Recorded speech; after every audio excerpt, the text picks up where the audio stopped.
సంకట స్థితిలో కొట్టుమిట్టాడుతున్న BRS party ప్రస్తుతం కవిత గారు ఎంచుకున్న మార్గాల నుంచి విశ్లేషిద్దాం. సో మనకు కేసీఆర్ గురించి తెలుసు.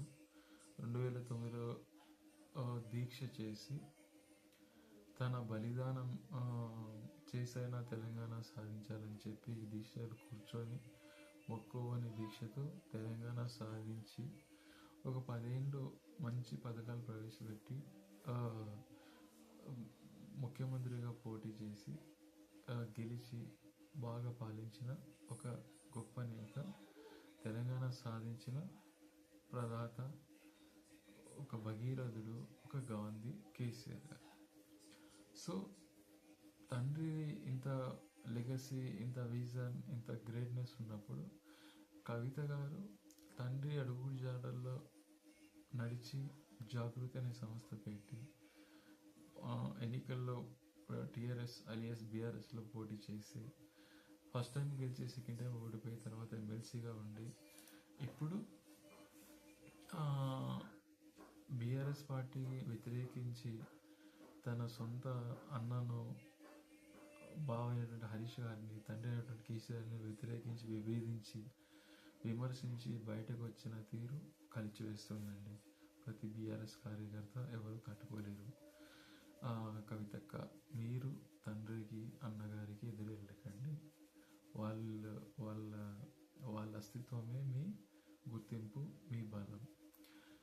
మీరు ఏదైతే వ్యతిరేక వాయిస్ తీసుకుంటున్నారో అది మంచి దారి కాదు. దయచేసి బీఆర్ఎస్కు దూరం అవ్వకండి. కేసీఆర్ గురించి తప్పుగా మాట్లాడకండి, కేటీఆర్ గురించి తప్పుగా మాట్లాడకండి, హరీష్ గురించి కూడా తప్పుగా మాట్లాడండి ప్లీజ్. దయచేసి మీరు ఏదైతే పోరాటం చేస్తారో అది కాంగ్రెస్ ఒక పార్టీ సిద్ధాంతం, మీదొక పార్టీ ఒక సిద్ధాంతం. మీరు 10 సంవత్సరాలు మీ తండ్రి గారితో ఉన్నారు. మీరు ఎక్కడ కూడా గౌరవం కానీ ఎక్కడ కానీ మీ కేటీఆర్ గారు, కేసీఆర్ గారు మీకు ఇక్కడ తక్కువ చేయలేరు. ఇంకొక విషయం ఏంటంటే, మీరు ఏదైతే లిక్కర్ స్కామ్ కేసు అయినప్పటి నుంచి ఎక్కువ నష్టం కేసీఆర్ గారికే జరిగింది. అతను ఎప్పుడు కూడా మీకు వ్యతిరేకంగా కానీ మీరు ఇది తక్కువ చేసి కానీ కేటీఆర్ గారు కానీ హరీష్ గారు కానీ కేసీఆర్ గారు ఎక్కడ మాట్లాడలేదు.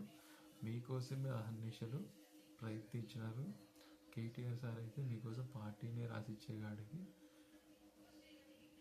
సిద్ధపడ్డాడు. ఆ విషయము బీజేపీ వాళ్ళే చెప్పారు.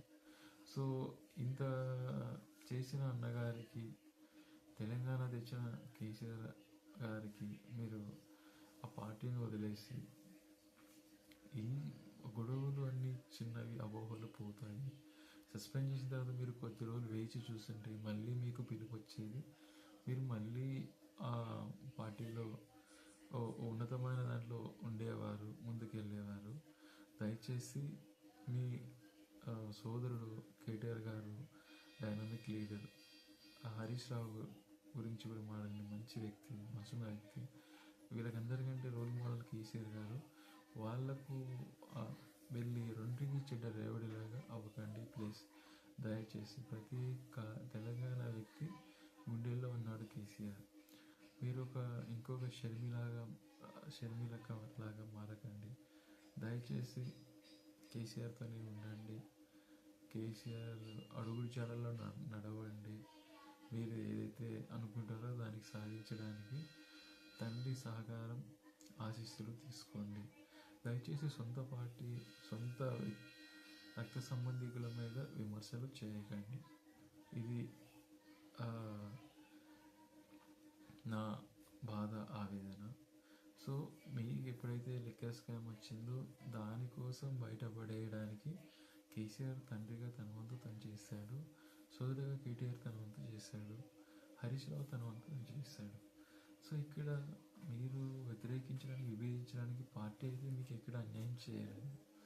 పార్టీలో ఉన్న వ్యక్తులు ఎవరైనా చేస్తారు మీ తండ్రి గారితో చెప్పుకొని వాళ్ళను బయట వెళ్ళేట్టుగా మీరు చేయాలి. కానీ మీరు బయట వచ్చేసి మీరు ఆ పార్టీని వద్దనే కార్యక్రమం చేయకండి. దయచేసి మీరు మా దేవుడి కేసీఆర్ కుమార్తె, ఈ స్థానం ఎప్పుడు మా గుండెల్లో ఉంటుంది. అలానే ఉండనియండి. దయచేసి బీఆర్ఎస్కు వ్యతిరేకంగా పనిచేయకండి.